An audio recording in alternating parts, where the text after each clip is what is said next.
Ace of Cups, Devil, Knight of Cups in reverse, Five of Wands, and Queen of Cups. Devil dito at saka yung Five of Wands plus yung Knight of Cups in reverse. Meaning maybe this is your person na naging toxic na kayo. Wala na kayong ginawa kundi away ng away. And possible na hindi na rin maganda pa na magkabalikan kayong dalawa. Naka-reverse si Knight of Cups dito. So sa pagkakalayo ninyo, may mga times na yung person mo hindi yan makatulog. Keeps thinking of you. Pero, merong new love na darating sa'yo. Because you are someone who is very loving, caring. Although nagkahiwalay kayo ng toxic person na to, and wala nang chance na babalik pa siya sa'yo, at mabuti na rin yun kasi kung toxic din naman di ba? Doon ka na sa kung saan mas payapa ang isipan mo. No, although, may mga times na hindi yan makatulog, kakaisip kung ano ba nangyari sa iyo. Pero mas minabuti na lang na nagkalayo kayong dalawa. May mabubuong new love dito. Tingnan natin. Page of Wands in reverse. Hangman. Tower in reverse.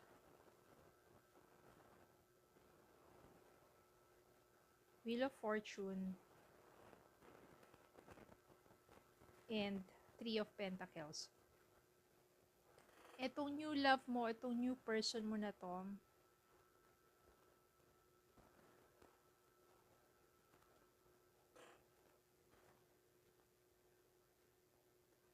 mag-ingat ka kasi meron pang ibang taong manunukso sa'yo.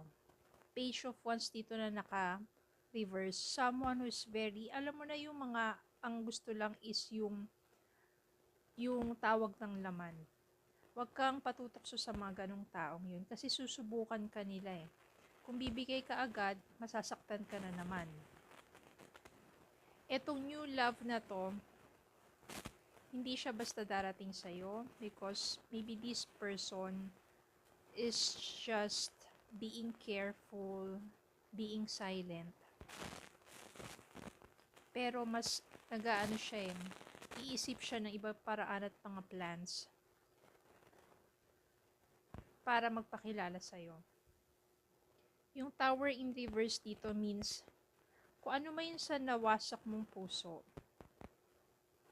unti-unti yan, ma-accept mo na yung naging failed relationship mo ng toxic na person na yon.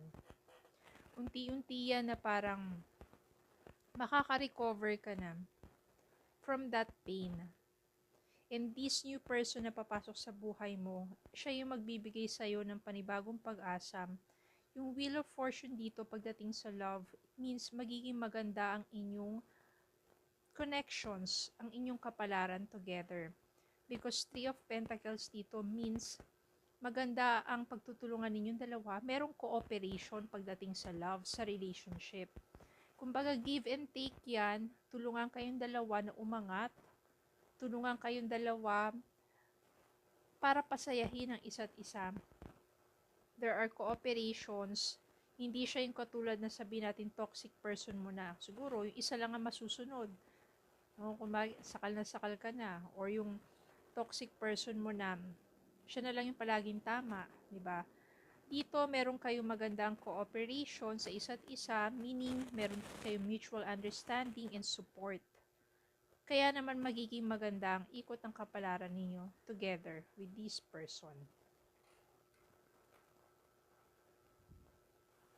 Knight of Swords in reverse and Three of Cups. Yung Knight of Swords dito meaning maybe yung person mo, yung toxic person mo, minsan iniisip niya na bumalik sa'yo pero hindi niya kayang harapin ka. While ikaw naman, you are enjoying yourself, na minsan you spend time with your friends to just enjoy life. Kasi happy ka na eh. Nakawala ka na doon sa toxic na relationship. At the same time, meron ka ng new person na very understanding and supportive. So, you can enjoy your life, meeting new mga friends mo. Hindi ka tulad siguro before na doon sa toxic na person mo, sa ex mo. Kahit na magpaalam ka, nag-meet ka ng friend, siguro hindi ka pinapayagan. Masyadong possessive na mali nasa maling lugar ang pagsiselos at kung ano pa yung mga niya. Tingnan natin kung anong message para sa inyo. Well, maganda naman dito kasi you gain new love which is very supportive and understanding at maganda ang kapalaran ninyong dalawa together. At least naka-recover ka na doon sa pain because of this new person comes into your life. Chemistry. There's a strong magnetic attraction here. Meron kayong chemistry nitong new person na to. Make the effort. Great love is worth taking the steps you've guided to take. Siguro yung person na yan, no, yung hangman siya una eh. Gagawa yan ng effort ng husto in order for you, para mapansin mo siya at para mahulog ang damdamin mo sa kanya kasi may nararamdaman talaga siyang, yun mo yung pagmamahal para sa'yo at yung kagustuhan niyang alagaan ka. Honeymoon. Enjoy the bliss of holiday time together. So maaaring mauwi kayo sa pag-iisang dibdib at you will enjoy time. Honeymoon. Holiday time together. Diba? With this new person. Kung yung dating malungkot mong puso, ngayon, magiging masaya ka na. With this new person who will be there for you, to understand you, and to support you, and to love you.